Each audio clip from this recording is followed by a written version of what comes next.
Hey guys, this is Varsha and welcome to VSP classes. CTET EVS NCERT notes. आज हम ये चौथे class पे चलेंगे। इसके पहले हमने 3 क्लास पढ़ लिया था, उसमें मैंने सीटेट का जो ईवीएस है एनसीईआरटी नोट्स से जितने इम्पॉर्टेंट फैक्ट्स थे वो सब हमने डिस्कस किए थे। आज उसी के क्रम में आज कंटिन्यू करेंगे हमारा चौथा क्लास। तो अगर आपने प्रीवियस वीडियोस नहीं देखी है तो एक बार जाके देख लीजिएगा। पूरे एनसीईआरटी का जो निचोड़ है वो आपको इसी वीडियो में मिल जाएगा। तो आज हम चौथे लेसन में बात करेंगे पौधों से संबंधित महत्वपूर्ण तथ्य, यानी कि पौधे जो अलग अलग तरीके के पौधे होते हैं उनसे जो महत्वपूर्ण तथ्य निकल कर क्वेश्चन जो पूछे जाते हैं सीटेट में वो कौन कौन से होते हैं उन पे आज हम बात करेंगे।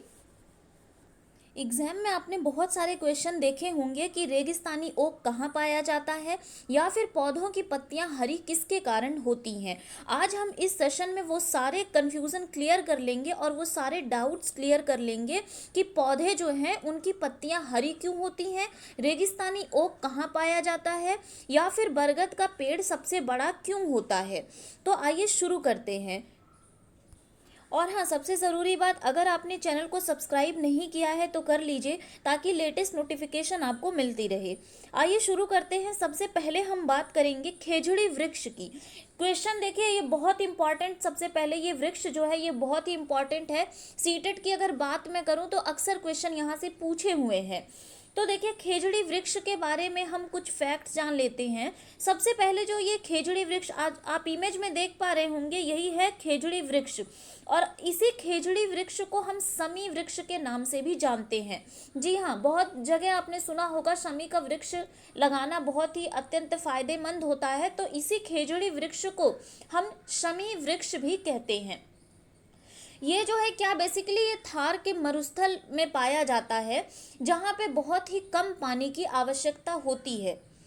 तो यह भारत के रेगिस्तानी क्षेत्रों में पाई जाती है और इस पेड़ की छाल से दवा बनाई जाती है। देखिए, ये पेड़ इतना महत्वपूर्ण होता है क्योंकि इसके छाल से लेके हर एक चीज़, इसके फल, इसके पत्तियां, हर एक चीज़ जो होती हैं वो यूज़ में आती हैं। इसीलिए ये पेड़ बहुत ही महत्वपूर्ण माना जाता है।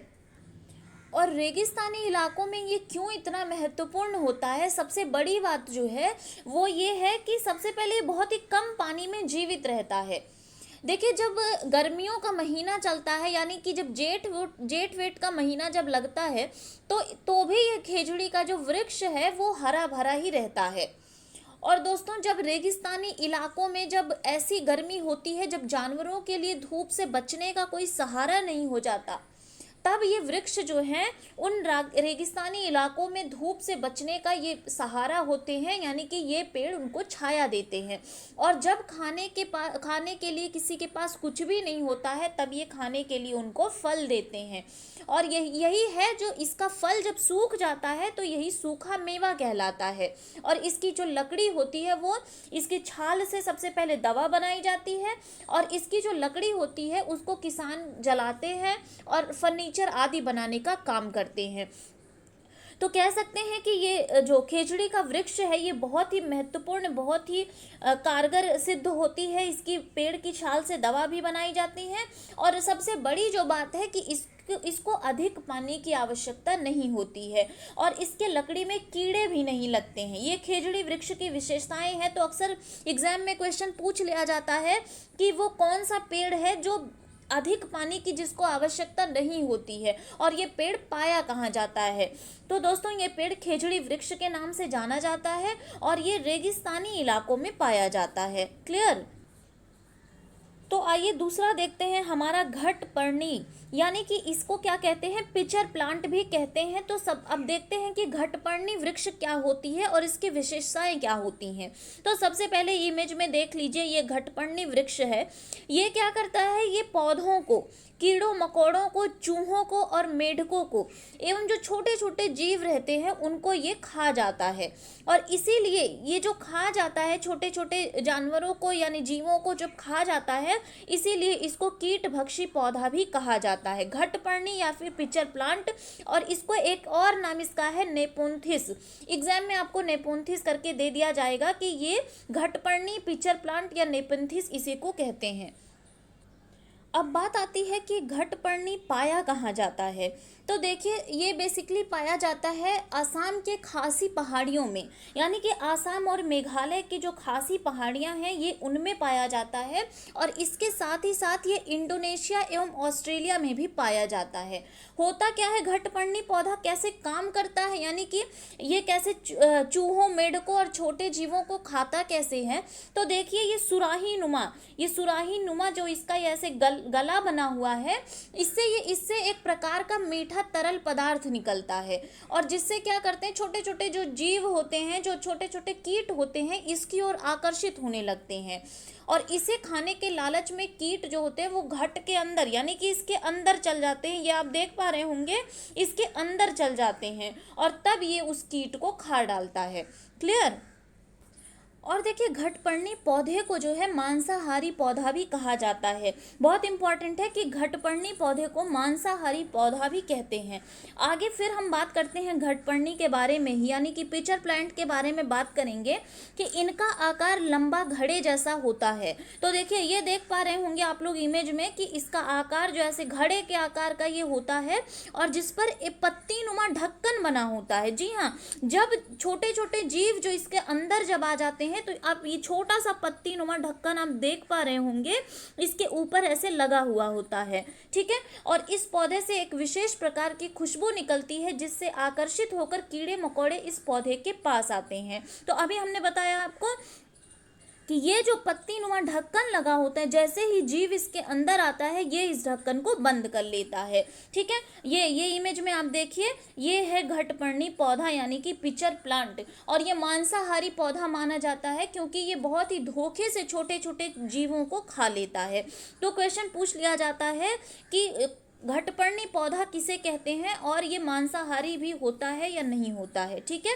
तो हम ये कुछ फैक्ट्स थे घटपर्णी यानी कि पिचर प्लांट के बारे में। अब हम बात करते हैं परागकण क्या होते हैं। परागकण होते क्या हैं, सबसे पहले ये समझ लेते हैं। तो परागकण होते क्या हैं, तो परागकण पाउडर जैसे होते हैं। आपने देखा होगा जो फूल होते हैं, फूल के बीच में छोटे छोटे जो पाउडर जैसे कुछ कण टाइप होते हैं, जब वो आप उनको छूते हैं तो वो आपके हाथों में भी लग जाते हैं। तो उन्हीं को हम क्या कहते हैं, उन्हीं पाउडर जैसी रचनाएं जो होती हैं उन्हीं को हम क्या कहते हैं, परागकण कहते हैं। अब ये तो बात हो गई परागकण पाउडर जैसे होते हैं। तो आप देख पा रहे होंगे कि ये जो छोटे छोटे देखिए पाउडर जैसी जो येलो कलर के होते हैं, यही होते हैं परागकण। अब परागकण यानी कि इसी प्रक्रिया के द्वारा क्या करते हैं, पौधे प्रजनन करते हैं। यानी कि पौधे जो होते हैं वो प्रजनन कैसे करते हैं, तो इन्हीं परागकण के द्वारा वो क्या करते हैं, रिप्रोड्यूस करते हैं। ठीक है।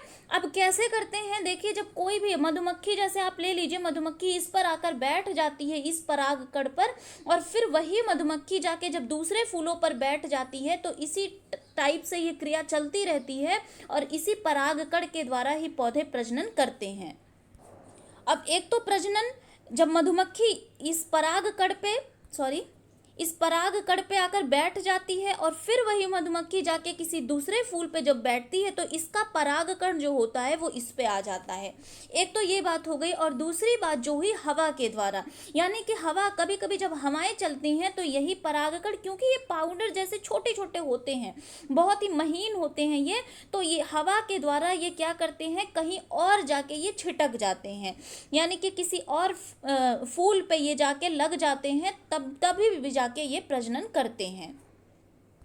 तो हम आगे चलते हैं। ये तो हो गया परागकण। आगे बात करेंगे मधुबनी चित्रकला यानी कि मधुबनी पेंटिंग क्या होती है। देखिए, इसको पढ़ाने से पहले मैं यहाँ पे इम्पॉर्टेंट, और इम्पॉर्टेंट भी नहीं लिख रही हूँ बल्कि लिख रही हूँ कि मोस्ट इम्पॉर्टेंट है, ये बहुत ही ज़्यादा इम्पॉर्टेंट है। अगर सीटेट की बात करें तो सीटेट में हर बारी ऐसा होता ही होता है कि मधुबनी पेंटिंग से क्वेश्चन जरूर पूछे जाते हैं। तो मधुबनी चित्रकला के बारे में अगर हम बात करें तो सबसे पहले यही क्वेश्चन आता है कि मधुबनी चित्रकला बिहार के मधुबनी जिले से फैली है। तो क्वेश्चन में अगर आपको कंफ्यूज करने के लिए ऑप्शन में राजस्थान भी दे देता और हम जल्दी में समझ नहीं पाते हैं कि राजस्थान में है या फिर बिहार में है, तो ध्यान रखिएगा कि मधुबनी पेंटिंग जो होती है वो बिहार के मधुबनी जिले से फैली है, यानी कि मधुबनी जिले से ही मधुबनी पेंटिंग बनी हुई है। क्लियर। अब आप इमेज में देख पा रहे होंगे कि ये मधुबनी पेंटिंग कितनी सुंदर लग रही है ना। और इस मधुबनी पेंटिंग की सबसे बड़ी खासियत जो होती है, ये प्राकृतिक रंगों से बनाई जाती। इसमें कोई आर्टिफिशियल रंग नहीं मिलाए जाते, कलर नहीं मिलाए जाते, बल्कि ये सब नेचुरल पेंटिंग मानी जाती है। नेचुरल रंग इसमें यूज़ किए गए हैं। अब कैसे यूज़ किए गए हैं ये भी हम आगे बात करेंगे। सबसे पहले आप मधुबनी के बारे में थोड़ा सा देख लीजिए कि मधुबनी बिहार में इंडिया और नेपाल के बॉर्डर के पास का एक जिला है। बिल्कुल और इसी मधुबनी के नाम पे ही मधुबनी पेंटिंग पड़ी है, यानी एरिया का नाम जो है वो मधुबनी है और इसी के नाम पे इस पेंटिंग का नाम भी मधुबनी पेंटिंग पड़ गया है। ठीक है, आगे बात करते हैं। आइए आगे देखेंगे, मधुबनी चित्रकला के बारे में ही बात करेंगे। अब इसको बनाया कैसे जाता है, क्योंकि इसमें नेचुरल सारे कलर यूज़ किए जाते हैं।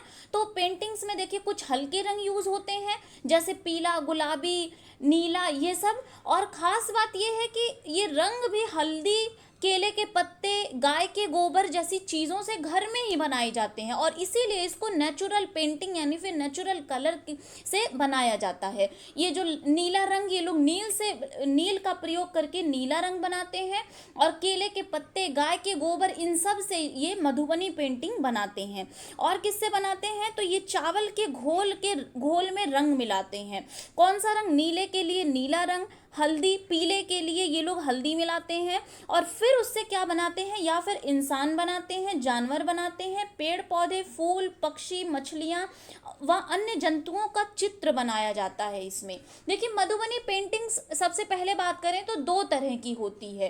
एक ऐसी पेंटिंग होती है जो घर की दीवारों यानी कि मैथिली में दीवारों की भित्ति पे जब जो बनाई जाती है उसको हम भित्ति पेंटिंग कहते हैं, जो घर की दीवारों पर बनाई जाती है।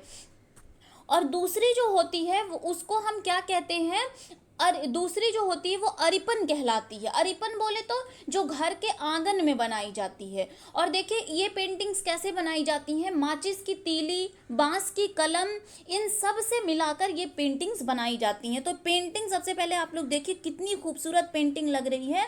और सबसे बड़ी बात है कि ये प्राकृतिक रंगों से बनाई जाती है, चाहे वो नील से बनाई जाए, चाहे वो माचिस की तीली से बनाई जाए, बांस की कलम से बनाई जाए, और चटक रंगों का प्रयोग किया जाता है। और इतना ही नहीं, ये अलग अलग रंगों के फूल और उनकी पत्तियों को तोड़कर उन्हें पीस लेते हैं।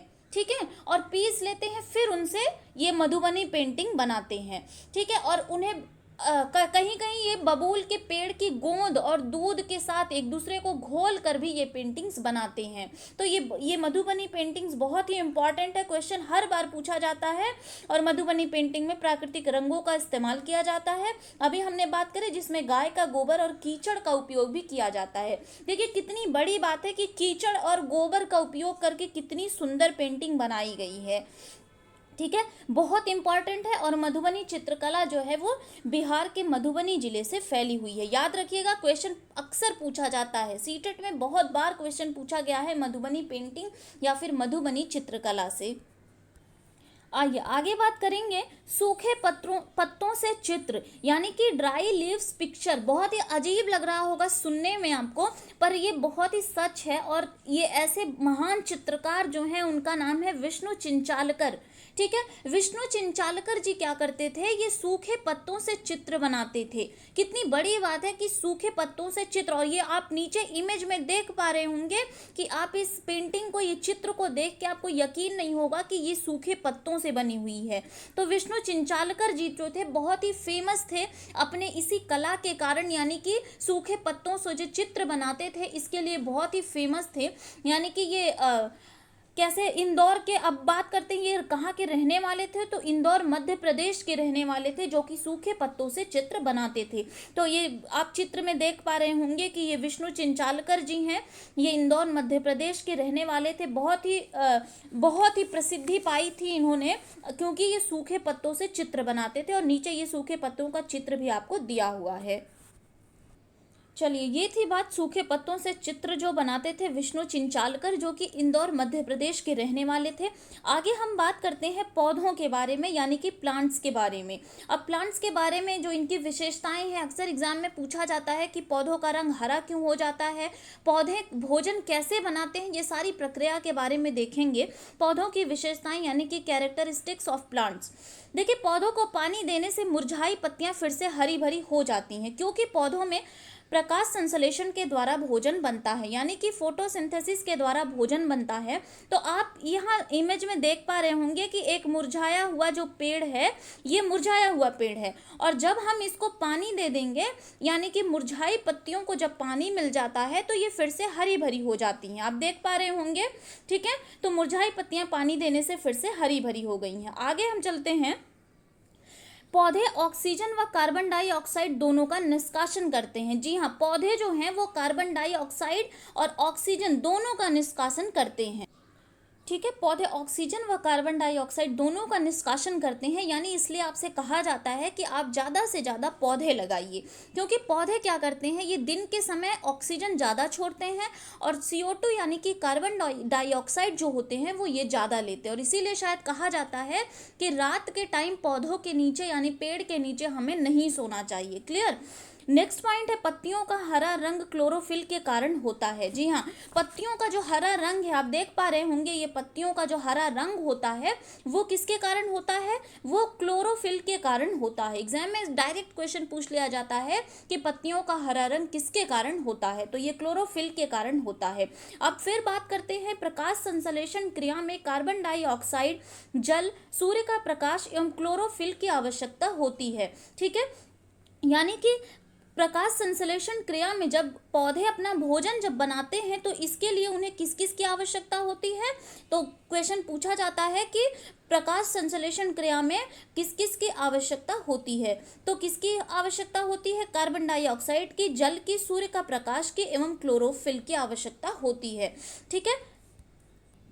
आइए, नेक्स्ट है आपका बरगद वृक्ष, यानी कि बनियान ट्री क्या होता है। तो बरगद वृक्ष के बारे में आप सबने बरगद वृक्ष देखा होगा, ये बरगद का वृक्ष है, बरगद का पेड़ है। तो ये सबसे पुराने वृक्षों में से एक है। बरगद का जो पेड़ होता है वो सबसे पुराने वृक्षों में से एक होता है। अब हम बात करते हैं, बरगद का वृक्ष जो होता है ये बहुत सालों तक जीवित रहता है, यानी सैकड़ों वर्ष तक जीवित रहता है, ठीक है। और बरगद से सहारा देने वाली कई जड़ें निकलती हैं। आप देख पा रहे होंगे ये इस इमेज में कि ये देखिए कितनी सारी जड़ें निकली हुई हैं, लेकिन ये कितनी, एक पेड़ की ये सारी जड़ें हैं, ये एक पेड़ की ही जड़ें हैं, जो इतनी सारी जड़ें जो एक पेड़ से ही निकली हुई हैं। और देखिए, बरगद का सबसे बड़ा वृक्ष जो है वो कोलकाता के हावड़ा में एक बोटेनिकल गार्डन में स्थित है। बहुत सारे दूर दूर से लोग इस वृक्ष को देखने आते हैं कि बरगद का सबसे बड़ा वृक्ष जो है वो कोलकाता में है, ठीक है। तो ये था बरगद वृक्ष, यानी सबसे बड़ा वृक्ष। और देखिए, बरगद का वृक्ष तो बहुत ही बड़ा होता है, लेकिन अगर हम इसके फल की बात करें, इसके बीज की बात करें, तो बीज इसका बहुत ही छोटा होता है। तो ये थे बरगद के वृक्ष से जो मेन इंपॉर्टेंट फैक्ट्स थे। आगे हम बात करेंगे रेगिस्तानी ओक, यानी कि डिजर्ट ओक क्या है, इसके बारे में। तो देखिए, रेगिस्तानी ओक जो होता है, सबसे पहले ये 10 फुट लंबा पौधा होता है। तो ये देखिए इमेज में आप देख रहे होंगे, ये रेगिस्तानी ओक का पौधा है, और इसकी जड़ें जो होती हैं वो यानी 300 फुट गहरी एवं पत्तियां इसकी बहुत कम होती हैं। देखिए इस पेड़ में कितनी कम पत्तियां आपको दिखाई दे रही हैं। तो रेगिस्तानी ओक से हर बारी क्वेश्चन पूछा जाता है सीटेट में, इसलिए बहुत ध्यान से देखिएगा इसको। देखिए, इसकी पत्तियां तो बहुत कम होती हैं, लेकिन इसकी जड़ों के बारे में क्वेश्चन बहुत पूछा जाता है कि इसकी जड़ें जो हैं वो 300 फुट गहरी होती हैं, और क्या होती हैं, जमीन के अंदर ये जड़ें पाई जाती हैं। आगे चलते हैं, रेगिस्तानी ओक के बारे में ही बात करेंगे कि इसके तने में पानी इकट्ठा रहता है। बिल्कुल, इसका जो तना होता है उसमें पानी इकट्ठा रहता है, और यहाँ के लोग पाइप डालकर पानी पीते भी हैं इसके तने से निकाल के, ठीक है। और ये रेगिस्तानी ओक पाया कहाँ जाता है, तो रेगिस्तानी ओक, ठीक है, रेगिस्तानी ओक ऑस्ट्रेलिया में पाया जाता है। कई बार आपको कंफ्यूजन में डालने के लिए ये आबू धाबी या कुछ और दे दिया जाएगा, तो याद रखिएगा रेगिस्तानी ओक ऑस्ट्रेलिया में पाया जाता है, जिसकी जड़ें उसके तने की 30 गुना लंबी होती हैं। अभी हमने बात करी थी कि इसकी जड़ें जो हैं वो 300 फुट गहरी होती हैं, ठीक है। और अब हम इसकी बात कर रहे हैं कि इसकी जो जड़ें उसके तने की 30 गुना लंबी होती हैं, ठीक है। तो ये रेगिस्तानी ओक के बारे में इंपॉर्टेंट फैक्ट्स था। आगे चलते हैं हम। आगे 2-3 इंपॉर्टेंट पॉइंट्स मैं बता रही हूँ आप लोगों की। कभी कभी पूछ लिया जाता है कि फूलों की घाटी कहाँ पर है, तो याद रखिएगा कि फूलों की घाटी उत्तराखंड में है। और दवा के प्रयोग में होने वाले फूल जो होते हैं वो कौन कौन से हैं, तो देखिए आपके गुलाब हो गए, अजवाइन हो गए, सर्पगंधा हो गए और केसर हो गए। ये सारे ऐसे फूल हैं जो दवा में प्रयोग होते हैं। और आपके इत्र व केवड़ा जो होते हैं वो चमेली और गुलाब से मिलकर बनते हैं। तो ये थे आज पौधों से इंपॉर्टेंट फैक्ट जो निकल कर आए हैं, उनके बारे में हमने बात करी थी। अगर वीडियो पसंद आया है तो लाइक और शेयर करिएगा, चैनल को सब्सक्राइब करिएगा, बेल आइकन को प्रेस कर लीजिएगा ताकि लेटेस्ट नोटिफिकेशन आपको मिलती रहे। मिलते हैं नेक्स्ट वीडियो में। Thank you.